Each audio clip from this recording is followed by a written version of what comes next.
Many stores are closing, and foot traffic is down by double digits. Haagen-Dazs has shut several locations in different cities.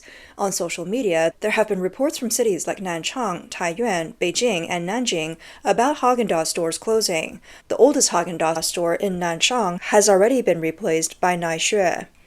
Recently, sources close to the matter revealed that due to challenges in sales in China and declining foot traffic, General Mills, the global food processing giant, is considering selling its Haagen-Dazs business in China, with the deal potentially reaching hundreds of millions of dollars. Bloomberg reported on June 12th that General Mills, based in Minnesota, is consulting with an advisor about potential asset sales. Sources said that this process could begin later this year. Due to the sensitive nature of the information, the sources requested anonymity. They added that the company might opt not to sell the assets. Sources further stated that General Mills plans to continue selling Haagen-Dazs products in supermarkets and convenience stores in China. Why has this premium ice cream brand reached a crossroads in China? Some analysts suggest that while General Mills saw 4.5% growth in global revenue in the fiscal year 2023, the profit margin in Asia declined. It faces fierce competition in the Chinese market. Affordable brands like Mishra ice cream, which raise the quality of their ingredients while keeping prices low, have squeezed the middle market. Haagen-Dazs' dilemma reflects a harsh reality.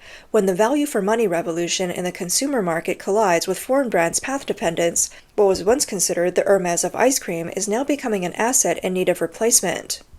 One blogger remarked, "In the end, this isn't just the decline of a brand, but the shift of an entire consumer era. As consumers tighten their wallets but still seek refinement, the era of high-margin arrogance is over." Haagen-Dazs opened its first ice cream store in Shanghai in 1996 and entered the Chinese market soon after. It was once called the LV of ice cream. Public information shows that the Haagen-Dazs brand was founded in the United States in 1961. In 1983, it was acquired by Pillsbury, which was later purchased by General Mills in 2001, making Haagen-Dazs a part of General Mills. In 2002, General Mills sold Haagen-Dazs' American and Canadian operations to Nestle, retaining the trademark rights and operations outside North America. At the recent Deutsche Bank Global Consumer Forum, General Mills CEO Jeff Harmening stated that Haagen-Dazs store traffic in China had decreased by double digits in Q2 of 2025. General Mills is working to improve the situation by expanding Haagen-Dazs' distribution across retail, dining, and e-commerce channels. During the Q3 earnings call for the March quarter, Harmening mentioned that the consumer environment is more challenging in China, with a drop in store traffic. China is the company's largest market outside of North America. General Mills CFO Kofi Bruce further explained that Haagen-Dazs' traffic decline is due to economic conditions and adverse factors affecting consumers. However, Haagen-Dazs' market share in Q2 of fiscal year 2025 improved compared to Q1. In fact, since Q3 of fiscal year 2024, General Mills has faced challenges with declining traffic in China. In the Q1 earnings call for fiscal year 2025, Harmening noted that Haagen-Dazs and Wanchai Ferry each accounted for half of the business in the Chinese market. Wanchai Ferry performed better, while Haagen-Dazs' retail and e-commerce channels also showed growth. However, due to economic conditions and reduced consumer spending, Haagen-Dazs' traffic offline stores in China has decreased. Harmening also pointed out that the Haagen-Dazs store's fixed costs are very high, but the profit margin is low. According to Beijing Business Today, aside from the decline in traffic, Haagen-Dazs has also seen a noticeable reduction in the number of stores in recent years. As of June 12th, according to its official mini-program, Haagen-Dazs had 263 stores in mainland China. Shanghai had the most stores, with 48, followed by Beijing with 35. Hangzhou, Guangzhou, and Xi'an ranked 3rd to 5th with 15, 13, and 12 stores respectively, while Shenzhen has 11 stores. In September 2021, Haagen-Dazs executives revealed that there were 600 to 700 Haagen-Dazs stores worldwide, with China accounting for 400 of them. Comparing this data, it can be roughly estimated that without considering new store openings, Haagen-Dazs has closed at least 77 stores in China over the past 4 years, nearing 20% of the total. Additionally, according to third-party platform Narrow Door Restaurant Eyes, Haagen-Dazs opened 143 new stores from 2022 until May of this year. Therefore, the actual number of closed stores is likely even higher. The financial report shows that General Mills' net sales for quarter 3 of fiscal year 2025 reached $4.8 billion, a 5% decrease from last year. The net profit was $630 million, a 7% decline, falling short of investor revenue expectations. The international market, including China, saw a 3% decline in net sales for quarter 3, with the company citing reduced income from China and Brazil as the main reason for the drop.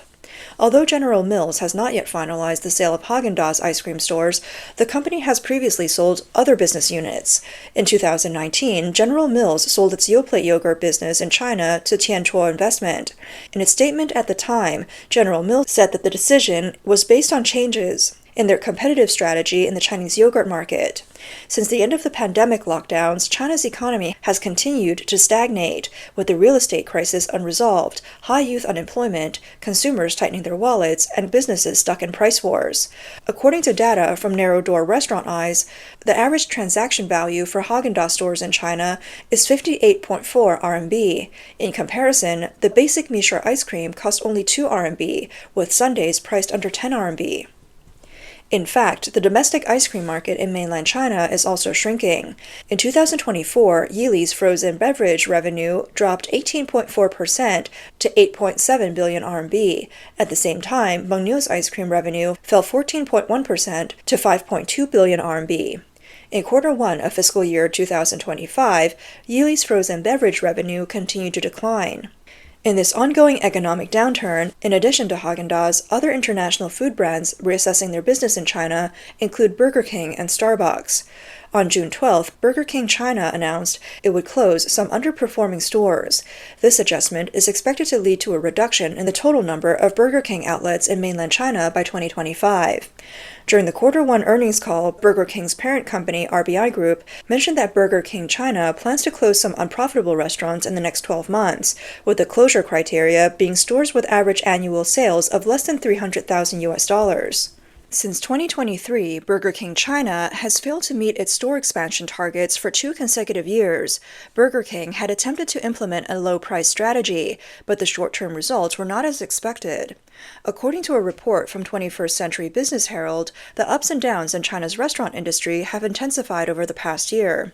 Data from Jiuyan Zhongtai shows that compared to 2023, the performance of most store categories except for Western food, bakery sweets, and Korean cuisine generally declined. In 2024, the number of store closures rose to over 4 million, with a closure rate of 61.2%, both exceeding 2023 levels. As for Starbucks, according to Bloomberg News in May, the American coffee giant is planning to restructure its operations in mainland China due to economic fluctuations and increasing competition from local brands. Sources revealed that Starbucks has contacted several private equity firms, technology companies, and other interested investors. It plans to sell a portion of its stake in China, with an estimated value in the billions of dollars. On June 11th, the Financial Times reported that Starbucks CEO Brian Niccol stated the company is exploring the sale of part of its business in China to attract external investors and restore its growth in the country, a plan that has already sparked tremendous interest. The report also cited informed sources, stating that some Chinese and global private equity firms and strategic investors have considered purchasing shares. However, they cautioned that the process is still in the early stages, and Goldman Sachs is leading the process. Brian Niccol declined to reveal which potential investors have shown interest, but mentioned that his company plans to try and see if there's a reason to seek partners. Mainland China is Starbucks' second largest market globally, with nearly 7,600 stores, accounting for 19% of the global total. However, Starbucks has recently struggled in China. As of Q1, its net revenue in China was about $740 million, a 7% decrease from the same period last year, marking the first consecutive quarter of declining revenues in the Chinese market. In contrast, the Chinese brand Luckin Coffee reported a net income of $1.2 billion in the same period. Starbucks CEO admitted that the Chinese market is extremely competitive, and the company will reevaluate its operational strategy in China. The challenges faced by Western companies in China has drawn renewed attention. Some scholars are concerned that selling its stake in China could pose risks for Starbucks, such as diluting its brand image and weakening its core values.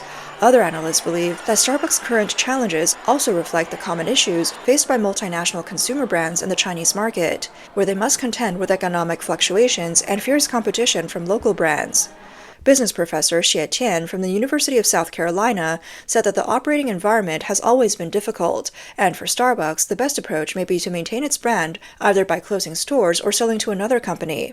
He cautioned that if the price drops too low, it would not be suitable for Starbucks and would harm the brand's interests. Recently, Starbucks China made a rare move by lowering prices. Previously, Starbucks management has stated multiple times that they were not interested in price wars.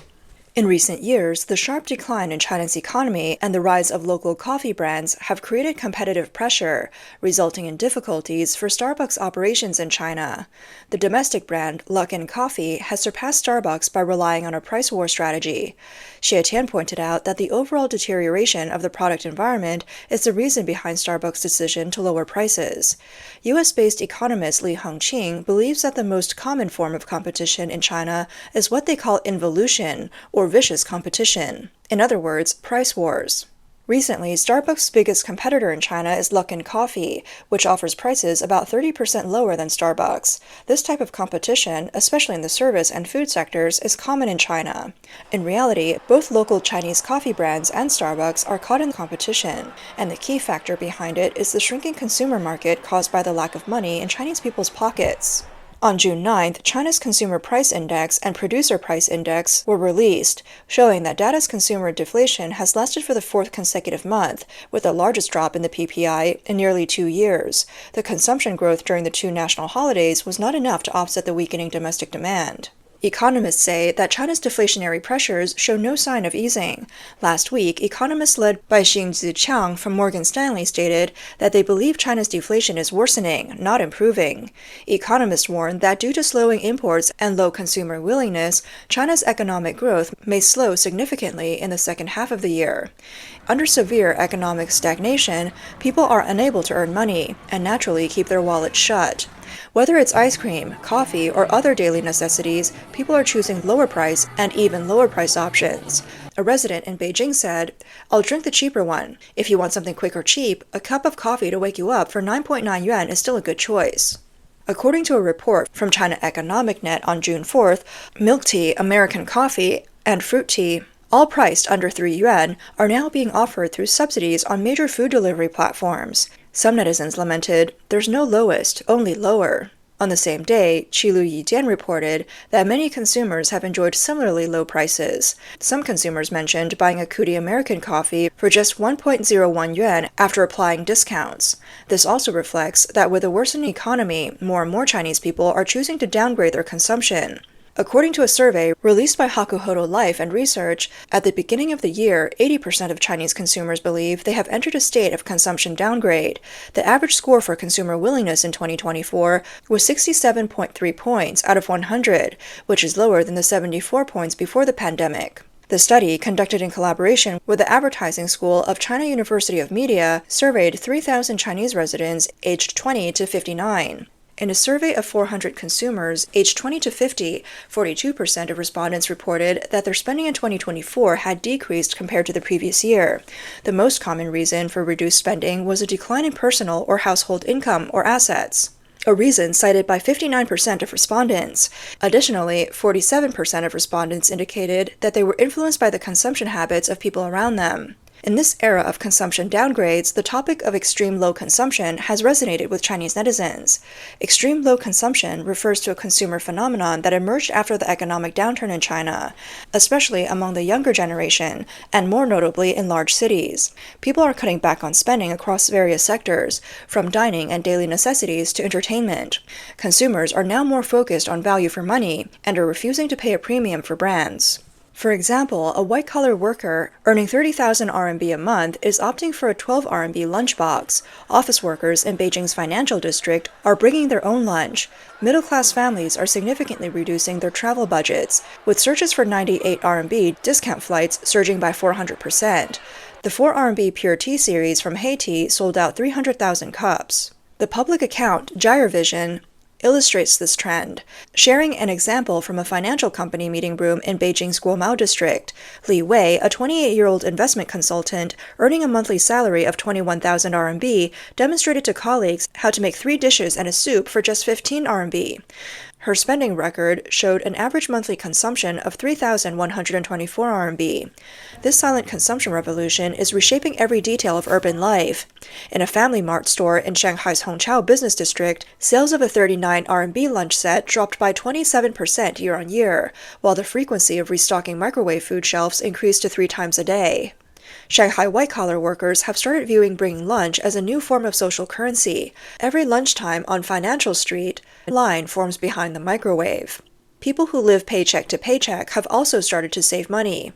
A netizen shared, "It's not about awakening, it's because we have no money and are pessimistic about the future.